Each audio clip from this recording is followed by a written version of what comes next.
ಕನಕಾದಿಗಳು ಬಂದು ವಿಷ ಬಂತು, ಎಲ್ಲರೂ ಹಂಚ್ಕೊಂಡ್ರು. ವಿಷವನ್ನು ಯಾರು ಹಂಚ್ಕೊಳ್ಳಿಲ್ಲ. ಆವಾಗ ಪರಮಾತ್ಮ ಕುಡ್ದ. ಆವಾಗ ಅವನಿಗೆ ಯೋಚನೆ ಆಯಿತು, ಸಕಲ ಸಂಪತ್ತೆಲ್ಲ ಕೊಟ್ಟುಬಿಟ್ಟೆ ನಾನು, ಸಮುದ್ರದಲ್ಲಿ ವಿಷವೂ ಬಂದುಬಿಡ್ತು, ಇದನ್ನು ನಾನು ಕುಡಿದೆ, ಇದರಿಂದ ಪಾರಾಗೋದು ಹೇಗೆ? ಬಹುಶಃ ಈ ವಿಷ ಈ ಜನರ ಮೇಲೆ ಹೋದರೆ ಏನಾಗ್ತಿತ್ತು, ಕಾರ್ಕೋಟ ವಿಷ.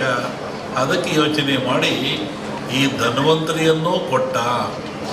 ಈ ಧನ್ವಂತರಿ ಎಲ್ಲಿಂದ ಬಂತು ಅಂದರೆ ಸಮುದ್ರದಿಂದ, ನೀರಿನಿಂದ, ಸಾಗರದಿಂದ ಬಂತು. ಇದು ಆ ಒಂದು ದೇವತೆಯ ರೂಪದಲ್ಲಿ ಬಂತು. ನಮ್ಮಲ್ಲಿ ಕೇಳಲಿಕ್ಕೆ ಮುರಳಿ, ಕಾಮತ್ತು ಎಲ್ಲ ಬಂದಿದ್ದರು ಈ ವಿಚಾರವಾಗಿ. ಕೆಲವು ಸೂಚನೆಗಳನ್ನು ಹೇಳಿದ್ವಿ ನಾವು.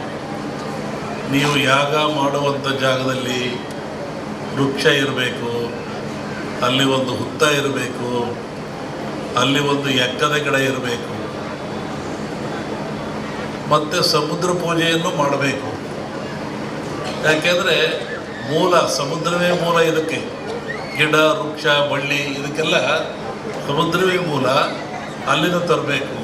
ಹಾಗೆ ಹೀಗಾಗಿ ಈ ಒಂದು ಯಾಗ ಭಾಳ ಚೆನ್ನಾಗಿ ನಡೀತಾ ಇದೆ ಭೂಮಿ ಮೇಲೆ. ಅದರಲ್ಲೂ ಈ ಕರಾವಳಿ ನಡೆದಿದ್ರೆ ಅತ್ಯಂತ ಮನುಕುಲಕ್ಕೆ ಆದರ್ಶವಾಗಿರ್ತಕ್ಕಂಥದ್ದು, ಪ್ರಾಯಶ್ಯವಾಗಿರ್ತಕ್ಕಂಥದ್ದು, ದೀರ್ಘಾಯುಷ್ಯದ ಗುಟ್ಟನ್ನು ನಮ್ಮವರು ಕೊಟ್ಟಿದ್ದಾರೆ. ಪ್ರಕೃತಿಯ ಗುಟ್ಟನ್ನು ಭೇದಿಸ್ತಕ್ಕಂಥ ಅಟ್ಟ ಇನ್ನೇನೂ ಇಲ್ಲ. ಪ್ರಕೃತಿ ಎಲ್ಲ ಕೊಟ್ಟುಬಿಟ್ಟಿದೆ. ಅದರ ಗುಟ್ಟನ್ನು ಭೇದಿಸಿ ಮನುಷ್ಯ ಉಪಯೋಗ ಪಡಿತಕ್ಕಂಥದ್ದು, ಆರೋಗ್ಯವಂತನಾಗ್ತಕ್ಕಂಥದ್ದು. ಹೋಮಗಳಂದರೆ ಏನು? ಹೋಮವನ್ನು ಯಾತಕ್ಕೋಸ್ಕರ ಮಾಡ್ತಾರೆ? ಅದರ ಉದ್ದೇಶ ಏನು?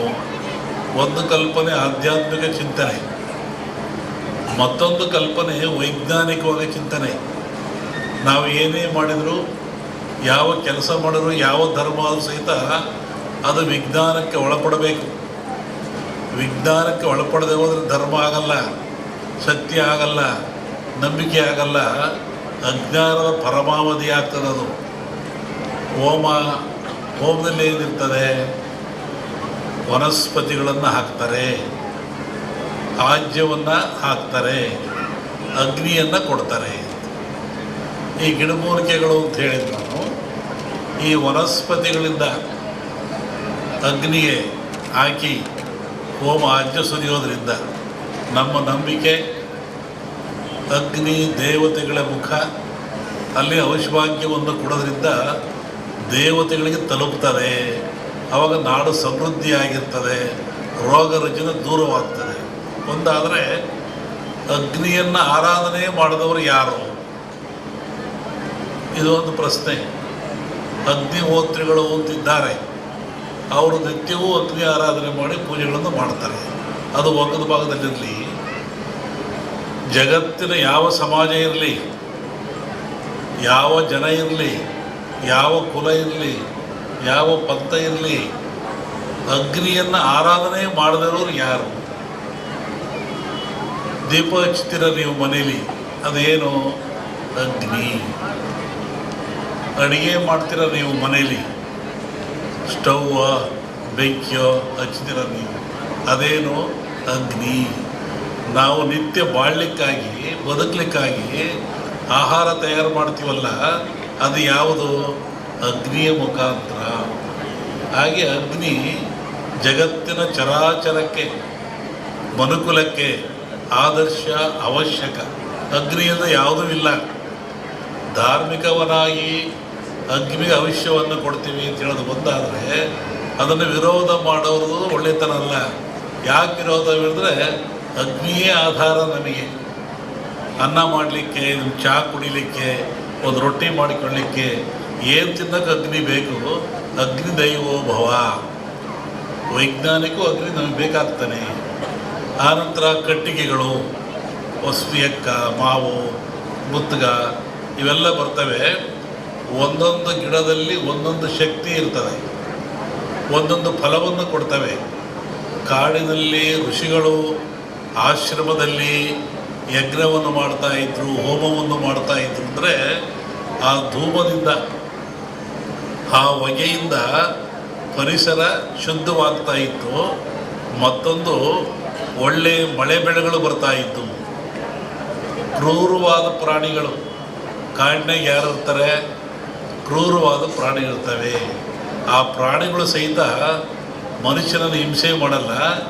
ಈ ಯಜ್ಞ ಮಾಡೋದ್ರಿಂದ, ಹೋಮ ಮಾಡೋದ್ರಿಂದ, ಆ ಬಂದ ಧೂಮದಿಂದ ಮನಸ್ಸು ಪರಿವರ್ತನೆಯಾಗಿ ಶಾಂತ ಸ್ವಭಾವಕ್ಕೆ ಬರ್ತವೆ. ಆವಾಗ ಮನುಷ್ಯನೊಂದಿಗೆ ಅವು ಸ್ನೇಹಿಗಳಾಗ್ತವೆ. ಅನೇಕ ಕಥೆಗಳನ್ನು ಕೇಳಿದ್ದೀವಿ. ಸ್ವಾಮಿಗಳಿದ್ದರು, ಅಲ್ಲಿ ಹುಲಿ ಬರ್ತಾ ಇತ್ತು, ಸಿಂಹ ಬರ್ತಾ ಇತ್ತು, ಹುಲಿ ಮೇಲೆ ಸ್ವಾಮಿಗಳು ಹೋಗ್ತಾ ಇದ್ರು.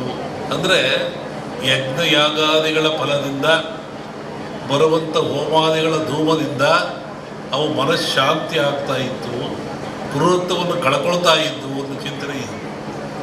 ಆನಂತರ ರಾಜರು ಮಹಾರಾಜಗಳು, ಇವತ್ತಿನ ರಾಜರಿಗೆ 10 ರೂಪಾಯಿ ಕೊಡೋ ಶಕ್ತಿ ಇಲ್ಲ ಸರ್ಕಾರದನ್ನು. ಆವತ್ತಿನ ರಾಜರುಗಳಿಗೆ ತಲೆಯನ್ನು ಕಡಿಸುವಷ್ಟ ಶಕ್ತಿ ಇತ್ತು. ಇದ್ದಲ್ಲೇ ಆದೇಶ ಕೊಡ್ತೆ ತಲೆ ಕಟ್ಟು ಮಾಡುವಂತಿದ್ದ ಅವನು. ಅಂತಹ ಶಕ್ತಿ ಅವನಿಗಿತ್ತು, ಸಾರ್ವಭೌಮತ್ವವಿತ್ತು. ಅಂಥವ್ರು ಏನು ಮಾಡ್ತಾಯಿದ್ರು?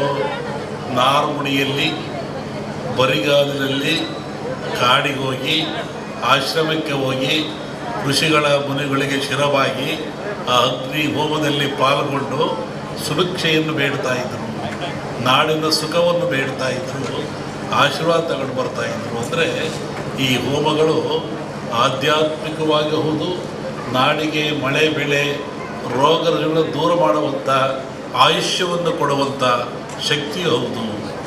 ಇಲ್ಲಿ ವಿಶೇಷವಾಗಿ ಆಜ್ಯ ಅಂತ ಬರ್ತದೆ. ಆಜ್ಯ ಅಂದರೆ ತುಪ್ಪ ಅಂತೇಳಿ.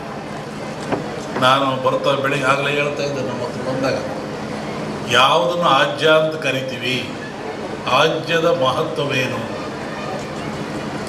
ಹಾಲು ಕರಿತೀರ ನೀವು, ಹಾಲನ್ನು ಕರಿತೀರ, ಅದರ ಆಯುಷ್ಯ ಎಷ್ಟು? ಹಾಲಿನ ಆಯುಷ್ಯ, ಹಾಲು ಕರೆದ ಹಾಲಿಗೆ ಆಯುಷ್ಯ ಎಷ್ಟು? 12 ಗಂಟೆ. ಹಾಲು ಕರೆದ 12 ಗಂಟೆ ಮೇಲೆ ಅದು ಕೆಟ್ಟು ಹೋಗ್ತದೆ, ಅದು ಹಾಳಾಗಿ ಹೋಗ್ತದೆ, ಉಪಯೋಗ ಬರೋದಿಲ್ಲ. ಮನುಷ್ಯ ಭಾಳ ಬುದ್ಧಿವಂತ. ಈ ಹಾಲನ್ನು ಕೆಡದಂಗೆ ಇಟ್ಕೊಂಡು ನಾನು ಉಪಯೋಗ ಮಾಡಬೇಕು ಅಂತಾನೆ. ಅವನೇನು ಮಾಡ್ತಾನೆ, ನೀವೇನು ಮಾಡ್ತೀರಿ?